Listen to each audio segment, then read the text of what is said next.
अब बताइए साहब किस पर, लीगल इलीगल सॉरी इलीगल और लीगली बाउंड टू डू, ये कहां डिफाइंड है जनाबे अली? ये डिफाइंड है 215 में। अब ये बहुत इंपॉर्टेंट है भैया, इस ये जो क्रिमिनल कॉन्स्पिरेसी की डेफिनेशन है उसको अंडरस्टैंड करने के लिए बहुत इंपॉर्टेंट है ये। तो समझते हैं what do mean by the illegal. Illegal को हिंदी में बोलते हैं अवैध। तो अवैध का मीनिंग क्या होगा ये समझना है आपको, तो देखिए क्या है। The word illegal is applicable to everything, जो शब्द अवैध है वो सब पर अप्लाई होगा। किस किस पर? Which is an offence number 1, which is prohibited by law number 2, which furnishes ground for a civil action number 3। क्या क्या हो गया ये 3 मीनिंग हो गए। इलीगल वर्ड के 3 मीनिंग आते हैं। There are 3 meanings of the word illegal. Number 1, which is an offence, जो एक अपराध हो। तो आपने एक अपराध किया, यू कमिटेड थेफ्ट। तो थेफ्ट को हम ये भी कह सकते हैं कि theft is an offence as well as an illegal act. तो इलीगल एक्ट के बेसिकली ये 3 मीनिंग हो गए। पहला मीनिंग होता है ऑफेंस, अपराध। अगर आपने अपराध किया तो हम कहेंगे आपने अपराध किया है या आपने कोई अवैध कार्य किया है। नंबर 2, आपने क्या काम किया? इलीगल किया। अच्छा तो तुमने अपराध किया होगा। नहीं नहीं नहीं, अपराध नहीं किया। I did not commit an offence, I just committed something which is prohibited by law, जो कि कानून के द्वारा प्रोहिबिटेड है, प्रतिबंधित है। जैसे ऐसे समझ लीजिए कि सेलिंग और serving liquor to someone under 21 years age is prohibited, उसको प्रोहिबिटेड किया गया है। ऑफेंस कब क्या होता है? ऑफेंस होता है जब दंडनीय होता है, जब उसके लिए पनिशमेंट प्रिस्क्राइब होता है।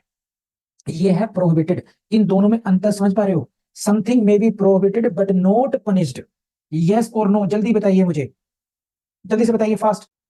यहां पर लाउड म्यूजिक बजाना प्रोहिबिटेड है, स्मोकिंग में भी प्रोहिबिटेड समवेयर, यूरिनेशन में भी प्रोहिबिटेड समवेयर, और आप 10 बजे के बाद में डीजे बजाना प्रोहिबिटेड हो सकता है। देयर में भी so many prohibitions.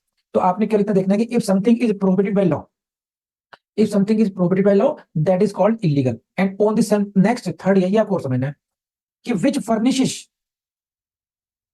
yes Akanksha, which furnishes ground for a civil action। if you are doing something, if you are doing something, यदि आप कुछ भी ऐसा कर रहे हैं, if you are doing something on the basis of which, on the basis of which, जिसके आधार पर कोई सिविल एक्शन लिया जा सकता है, कोई सिविल कार्रवाई की जा सकती है, ये हो गया taught. That act will be called illegal. जैसे प्रियांश भाई साहब ने अपने घर की मरम्मत करानी शुरू करी।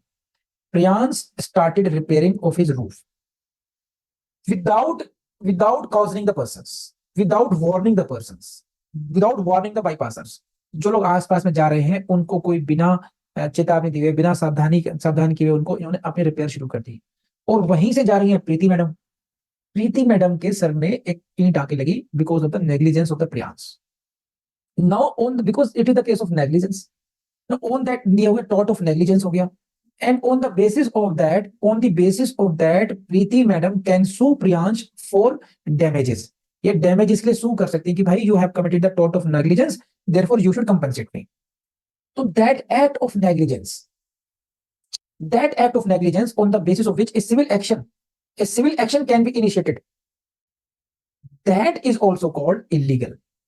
तो illegal word has 3 meanings। Number 1, it may be an offense, it may be an act prohibited by law, और third, it may be doing something which gives ground for civil action। तो 3 मीनिंग होते हैं, please let me know. अब देखिए क्या है, जो criminal conspiracy का आप लोग चैप्टर पढ़ते हैं, देखिए उसमें क्या है कि an agreement to commit offence when two persons are agreeing, when two persons A plus B are agreeing to commit an offense, what? To commit an offense, that mere agreement, मात्र वो समझौता अपने आप में ऑफेंस है, offence of criminal conspiracy. जैसे ही आपने agree किया, जैसे ही रत्ना मैडम ने प्रियांश के साथ डिस्कस करके कि नहीं नहीं नहीं उड़ा दो, कर दो से खत्म, मार दो जान से, वही बात रिकॉर्ड हो गई, एविडेंस जनरेट हो गया, तो अभी आपने कुछ किया नहीं है। That मियर agreement is an offence of criminal conspiracy. But if these two persons agree to do an illegal act but not amounting to offense, ये एग्री तो कर रहे हैं, किस चीज के लिए एग्री कर रहे हैं? They are agree to do an illegal act. कि इलीगल एक्ट तो करेंगे, लेकिन कौन सा इलीगल एक्ट जो ऑफेंस की कैटेगरी में नहीं आता है। तो क्या रह गया, दो कैटेगरी रह गए, देखिए ये रहा आपके सामने। ऑफेंस नहीं है तो क्या रह गया, you are agreeing to do something which is prohibited by law, or you are agreeing to do something which furnishes ground for a civil action. इनकी बात कर रहे हैं। If you are agreeing to do either this or to either this, then mere agreement will not be sufficient to commit the offense of, किसके case में mere agreement will not be sufficient to commit the offense of criminal conspiracy। उस स्थिति में मात्र वो करार, मात्र वो समझौता अपराध नहीं माना जाएगा। इस केस में आपको एग्रीमेंट प्लस सम एक्ट और ओमिशन प्रूव करना पड़ेगा। तो जनरली क्या है कि क्रिमिनल कॉन्स्पिरेसी की डेफिनेशन में स्टूडेंट बहुत घूमते हैं, क्योंकि वो इस वर्ड में डिफरेंशिएट नहीं कर पाते। एक वर्ड है इलीगल और दूसरा वर्ड है ऑफेंस। तो the two or more persons may agree to do an illegal act but not amounting to offence. अब रिमेनिंग पार्ट पढ़ लेते हैं इसका। A person is said to bound to do whatever it is illegal in him to omit। अच्छा, अब मान लीजिए मैं एक एग्जांपल लेता हूं, जो प्रतिभा मैडम है ना, प्रतिभा मैडम ने क्लास अटेंड नहीं की, प्रतिभा मैडम ने क्लास अटेंड नहीं की। अब इनकी मम्मी क्या कह रही है, you were legally bound to attend the class, why did you not attend the class, तुमने क्लास अटेंड क्यों नहीं की, तुम्हें तो लीगली बाउंड हो भाई, तुम उसे नहीं छोड़ सकती थी, you were bound, legally bound थी तुम करने के लिए। अब ये डिसाइड करना है कि क्या प्रतिमा क्लासेस को ज्वाइन करने के लिए लीगली बाउंड है या नहीं है, विधिक रूप से आबद्ध है या नहीं है। तो कैसे चलेगा पता, फिर ऐसे चलेगा पता कि इफ शी ओमिट टू, अगर वो क्लास अटेंड नहीं करती है तो विल इट बी इलीगल, क्या ये इलीगल होगा। अगर इसने क्लास नहीं की तो क्या ये अपराध हो जाएगा, क्या ये समथिंग ऐसा होगा कि प्रोहिबिटेड है, समथिंग क्या ऐसा हो जाएगा on the basis of it there will be ground for civil action. Answer is no. तो अगर आप कोई ऐसा कार्य करते, ऐसा कोई कार्य है और ये पता करना हो कि आप लीगली बाउंड हो या नहीं करने के लिए, तो आप ये देखोगे कि नहीं करोगे तब क्या होगा। देखिए इस वर्ड को देखिए, ओमिट, टू ओमिट, वो काम आपने नहीं किया, वो काम आपने नहीं किया तो उसका कॉन्सिक्वेंस क्या है। एक नर्स है, उसकी एक ड्यूटी थी कि वो टाइम से मरीज को वो इंजेक्शन लगाए। अब ये क्या है, अब अगर वो ऐसा नहीं करती है यानी कि ओमिट करती है, तो क्या हम ये कह सकते हैं कि वो लीगली बाउंड थी या नहीं थी। नर्स ने मान लीजिए इंजेक्शन नहीं लगाया, जो पेशेंट है वो मर गया। अब नर्स से कहा जा रहा है कि you were legally bound to do this, तुम लीगली बाउंड थी ऐसा करने के लिए। नर्स कहेगी देखो सर, मैं मानती हूँ मेरी ड्यूटी थी, इलीगल नहीं चलेगा मेरे साथ, मैंने कोई लीगल काम नहीं करा। कह रही नहीं, you were legally bound to do that. कैसे, देखो तुम्हारी क्या ड्यूटी थी, टाइम से इंजेक्शन देना, तो तुमने इंजेक्शन नहीं दिया।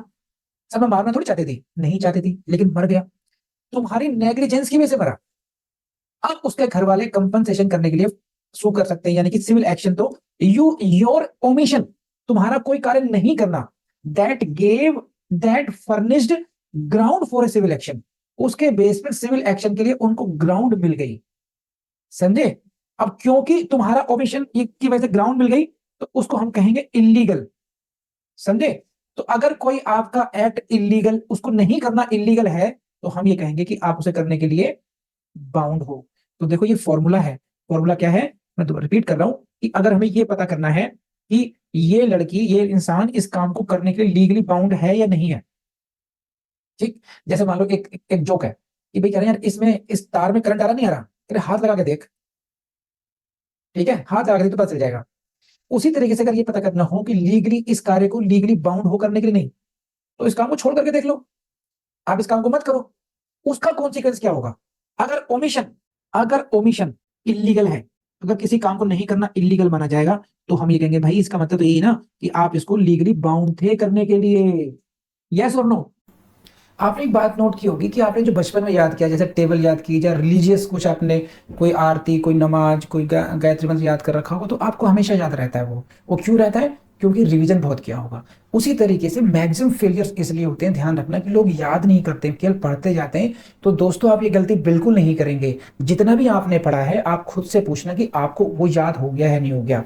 आप उस दिन जज बनेंगे जिस दिन आपको ये सारा जो ज्ञान आपको दिया जा रहा है वो टिप्स पर ऐसे होना चाहिए जैसे 2 का टेबल। ये मत भूलिएगा। और without wasting time please go to the next video. Thank you very much.